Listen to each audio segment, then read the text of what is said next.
Welcome to my YouTube channel. आज की video बहुत ही महत्वपूर्ण वीडियो रहेगी।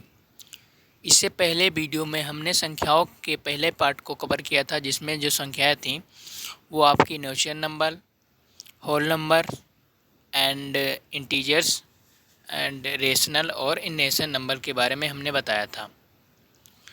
अब आज की संख्या में जो 5 संख्याएँ बची थी उनके बारे में हम समझेंगे।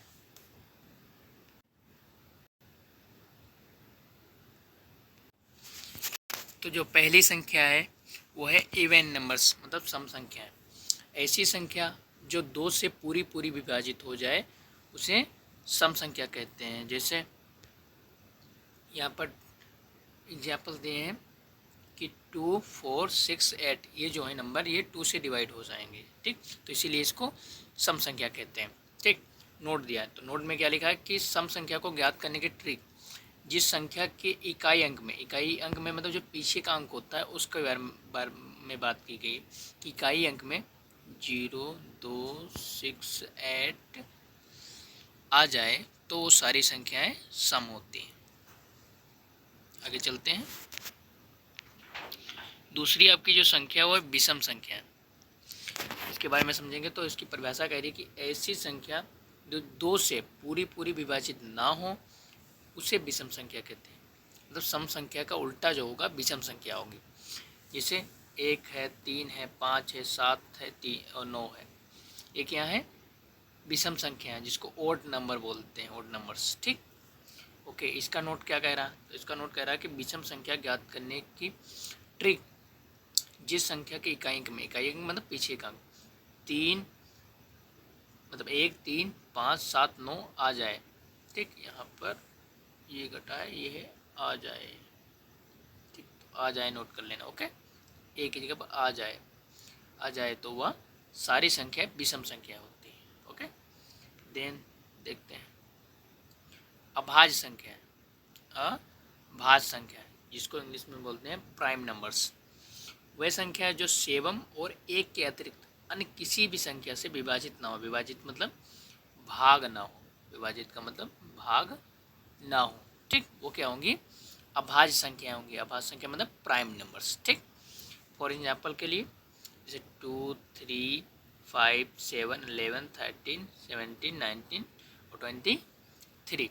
जैसे 2 है तो 2 को हम 1 से डिवाइड कर सकते हैं या फिर 2 को हम 2 से डिवाइड करें तो एक के अतिरिक्त ना हो। लिखा है यहाँ पर एक के अतिरिक्त या सेवम या एक।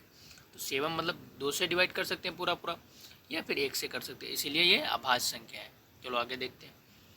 भाज्य संख्या है जिसको बोलते हैं कंपोजिटिव नंबर, ठीक। इसके बारे में समझते हैं। तो वे संख्या जो सेवम एक के अतिरिक्त किसी भी संख्या से पूरी पूरी विभाजित हो जाए, मतलब एक और अतिरिक्त, सेवम मतलब एक से अतिरिक्त के साथ साथ, मतलब क्या कहने का तात्पर्य है इसमें, सॉरी यहाँ पर देखिए भाज्य संख्या क्या होती है? कंपोजिटिव नंबर वे संख्या जो सेवम एक के अतिरिक्त अन्य किसी भी संख्या से पूरी पूरी विभाजित हो जाए तो उसे भाज्य संख्या कहते हैं। क्या कहते हैं? भाज्य संख्या, ओके। एग्जाम्पल के लिए जैसे 4, 6, 8, 9, 12 आदि, ठीक। एक यहाँ है हमारी भाज्य संख्याएं हैं जिसको कंपोजिटिव नंबर बोलते हैं, ठीक। अब भाज्य संख्या जैसे अब जैसे 4 है तो 4 को हम 2 से भी डिवाइड कर सकते हैं। जैसे मान लो 4 दिया है पहला चीज, तो 4 को हम 2 से भी डिवाइड कर सकते हैं, 4 को हम 4 से भी डिवाइड कर सकते हैं, 4 को हम 1 से भी डिवाइड कर सकते हैं। तो एक सेवम से और एक अतिरिक्त और भी अन्य संख्या से अगर डिवाइड होता है पूरा पूरा तो 2 से पूरा पूरा डिवाइड होगा, तो इसीलिए ये भाज्य संख्या है, ओके। नहीं आगे चलते हैं। इसका विशेष पॉइंट जो है नोट कह रहा है कि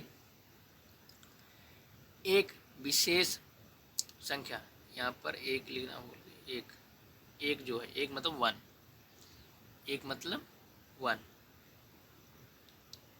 1, एक विशेष संख्या है जो ना तो अभाज्य है और ना ही भाज्य संख्या होती है, ओके। ये नोट समझ लेना। एक मतलब एक विशेष संख्या है। इसके बाद आगे देखते हैं। आगे जो है वो है 5वें नंबर से अभाज्य संख्या। तो सहभाज्य संख्या क्या होती है, जिसको इंग्लिश में हम को प्राइम नंबर्स बोलते हैं। तो इसका क्या कह रहा है, ऐसी संख्याओं के जोड़े जिनके गुणनखंड में एक के अतिरिक्त कोई भी उभयनिष्ठ गुणनखंड ना हो उसे सहभाज्य संख्याएं कहते हैं। जैसे 12 और 17 का जोड़ा और 8 3 का। इनके गुणनखंड अगर करें तो अगर हम 12 के करें गुणनखंड, जैसे इधर देखिए 12 के, मालूम हम 12 के गुणनखंड करें तो देखिए 12 के गुणनखंड जो बनेंगे तो उससे पहले डिवाइड होगा, 2 छंग 12, फिर 2 से करेंगे, 2 3 6, फिर 3 से करेंगे, 3 1 कम 3। ठीक, ये बन गए हमारे 12 के गुणनखंड। ओके, हम इसको नोट कर लेंगे। 12 के गुणनखंड जो बने, तो 12 के गुणनखंड जो हमारे बने वो बराबर बने 2 × 2 और 3, और इसके भी कुछ नहीं 1 लिख सकते हो। ठीक, अब इसी तरह क्या था 17 के गुणनखंड जो हमारे बनेंगे वो 17 × 1। तो इसमें उभयनिष्ठ क्या है, उभयनिष्ठ का मतलब होता है जो कॉमन हो, जिसको HCF कहते हैं। तो इसमें 1 ही कॉमन है, इसलिए इसको अभाज्य संख्या, सहभाज्य संख्या कहते हैं। ओके, इसी के साथ ये वीडियो समाप्त होती है। नेक्स्ट वीडियो में गुड इन्फॉर्मेशन के साथ आपके साथ मिलेंगे।